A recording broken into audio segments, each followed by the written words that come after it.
नमस्ते दोस्तों, आशा है आप सब स्वस्थ और बहुत अच्छे होंगे। आज हम जानेंगे शारीरिक रूप से अच्छा अनुभव कैसे करें। कपड़े पहनते समय या नाश्ता करते समय खुद से इस तरह के वाक्य जोर से कहें। मुझे विश्वास है कि आज का दिन बहुत बढ़िया गुजरेगा। मुझे विश्वास है कि मैं आज अपने सामने आने वाली सारी समस्याओं को सफलता से सुलझा लूँगी। मैं शारीरिक, मानसिक, भावनात्मक रूप से अच्छा अनुभव करती हूँ। जिंदा रहना कितना अच्छा है। जो मेरे पास था, जो मेरे पास अभी है और जो मेरे पास भविष्य में रहेगा, मैं उन सब चीज़ों के लिए कृतज्ञ हूँ। घटनाएं बुरी नहीं होंगी। ईश्वर यहाँ है और मेरे साथ है। उसके सहारे मैं सफल हो जाऊंगी। मैं ईश्वर को हर अच्छी चीज़ के लिए धन्यवाद देती हूँ। मैं कभी एक ऐसे दुखी इंसान को जानती थी जो हमेशा ब्रेकफास्ट टेबल पर अपनी पत्नी से कहता था, यह एक और मुश्किल दिन होगा। वह सचमुच ऐसा नहीं सोचता था, परंतु उसमें एक मानसिक विशिष्टता थी जिसके द्वारा अगर वह कहता था कि यह दिन मुश्किल साबित होगा तो वह सचमुच मुश्किल साबित होता था। सचमुच उसके साथ बुरी घटनाएं होती थी जिसमें हैरानी की बात नहीं थी, क्योंकि अगर आप दुखद परिणामों की कल्पना करेंगे और उनमें विश्वास करेंगे तो आप ऐसा करके उसी तरह की परिस्थिति का निर्माण करेंगे। इसलिए हर दिन की शुरुआत में सुखद परिणामों की कल्पना करें और आपको ये देखकर सुखद आश्चर्य होगा कि अक्सर आपके साथ घटनाएं अच्छी होंगी। परंतु मैंने जिस महत्वपूर्ण उपचारक तकनीक का सुझाव दिया है, केवल उसी पर अमल करना ही पर्याप्त नहीं है। जब तक कि आप पूरे दिन अपने कार्यों और नज़रिए को सुखी जीवन के मूलभूत सिद्धांतों पर आधारित नहीं करते।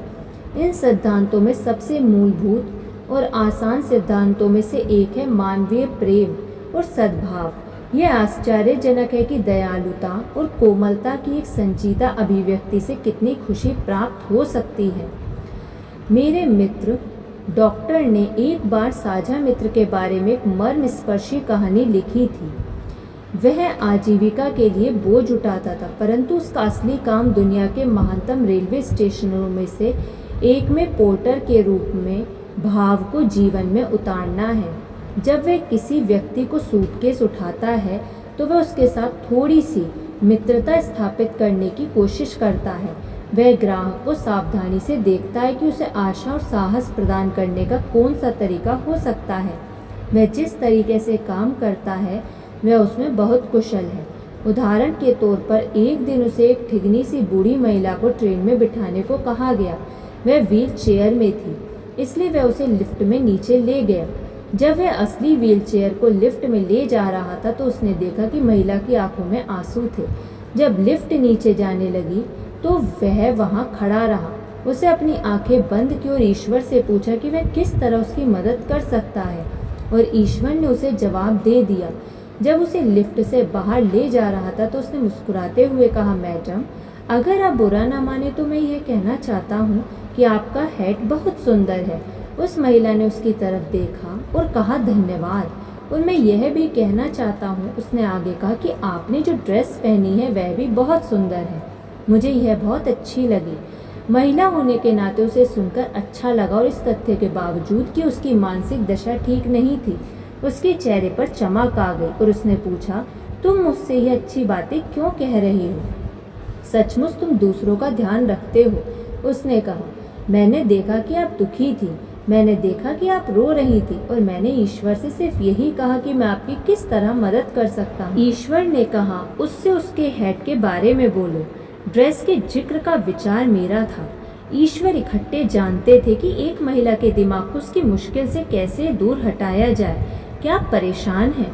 उसने महिला से पूछा। नहीं, उसने जवाब दिया, मुझे लगातार दर्द हो रहा है। मैं इससे कभी मुक्त नहीं रह पाती। कई बार तो मुझे लगता है कि मैं इसे सहन ही नहीं कर पाऊंगी। क्या आप जानते हैं कि हर समय दर्द होते रहने का अनुभव कैसा होता है? हाँ मैडम, मैं जानता हूँ, क्योंकि मैंने एक आँख खो दी है और ये गर्म लोहे की तरह दिन रात मुझे परेशान करती है। परंतु महिला ने कहा, तुम तो अभी खुश दिखाई दे रहे हो, ये कैसे संभव हुआ? इस समय तक उसे ट्रेन में उसकी सीट पर बिठा दिया था, और उसने कहा, सिर्फ प्रार्थना से मैडम, सिर्फ प्रार्थना से। धीमे से उसने पूछा, क्या प्रार्थना? सिर्फ प्रार्थना दर्द को दूर कर देती है? उसने जवाब दिया, शायद ये हमेशा तो दूर नहीं करती, मैं यह नहीं कह सकता कि यह ऐसा करती है, परंतु यह हमेशा इसे जीतने में मदद ज़रूर करती है। इसलिए ऐसा लगता है कि दर्द कम हो रहा है। सिर्फ प्रार्थना करती रहें मैडम, और मैं भी आपके लिए प्रार्थना करूँगा। और उस महिला के आंसू अब सूख चुके थे और उसने उसे एक मुस्कुराहट दी, उसका हाथ थामा और कहा, तुमने आज मेरा बहुत भला किया है।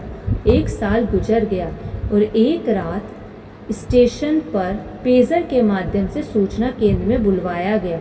वहाँ पर एक युवा महिला खड़ी थी जिसने कहा, मैं आपको एक मृत आत्मा का संदेश देने के लिए आई हूँ। मरने से पहले मेरी माँ ने कहा था कि मैं आपको खोजूं और बताऊं कि आपने पिछले साल उनकी कितनी मदद की थी जब आप उनकी व्हीलचेयर में उन्हें ट्रेन में बिठाने गए थे। वे आपको हमेशा याद रखेंगी, चीर निद्रा में भी। वे आपको इसलिए याद रखेंगी क्योंकि आप दयालु, प्रेमपूर्ण और समझ से परिपूर्ण थे। फिर युवा महिला रोने लगी और दुख में सुबकियाँ लेने लगी। वह चुपचाप खड़ा खड़ा उसे देखता रहा। फिर उसने कहा, रोइए मत मैडम, रोइए मत। आपको रोना नहीं चाहिए, आपको तो धन्यवाद देते हुए प्रार्थना करना चाहिए। आश्चर्यचकित होकर लड़की ने पूछा, धन्यवाद की प्रार्थना मुझे क्यों करनी चाहिए? क्योंकि कई लोग आपसे कम उम्र में अनाथ हो जाते हैं। आपने अपनी माँ के साथ काफ़ी लंबे समय गुजारा है और इसके अलावा वे अब भी आपके पास हैं। आप उन्हें दोबारा देख पाएंगी। वे अब भी आपके पास हैं और वे हमेशा आपके पास रहेंगी। शायद उसने कहा, वे यहाँ पर हम दोनों के पास हैं, हम दोनों के पास, जब हम बातें कर रहे हैं। सुबकियाँ थम गई और आंसू सूख गए। वह दयालुता की पुत्री पर भी वह प्रभाव पड़ा जो कि उसकी माँ पर पड़ा था। इस बड़े स्टेशन पर जहाँ हजारों लोग पास से गुजर रहे थे, उन दोनों को उस विराट उपस्थिति का अनुभव हुआ जिसने इस अद्भुत पोर्टर को इस तरीके से प्रेम का संदेश फैलाने के लिए प्रेरित किया था। जहाँ प्रेम है वहीं ईश्वर है, और हम इसमें यह जोड़ सकते हैं कि जहाँ ईश्वर और प्रेम है वहीं सुख भी है। तो सुखी रहने के लिए एक व्यवहारिक सिद्धांत यह है कि प्रेम का अभ्यास करें। धन्यवाद। आपको ये वीडियो कैसी लगी कमेंट करके ज़रूर बताइएगा। यदि आपने अभी तक इस चैनल को सब्सक्राइब नहीं किया तो सब्सक्राइब कर लीजिए और इस वीडियो को लाइक कर दीजिए। धन्यवाद।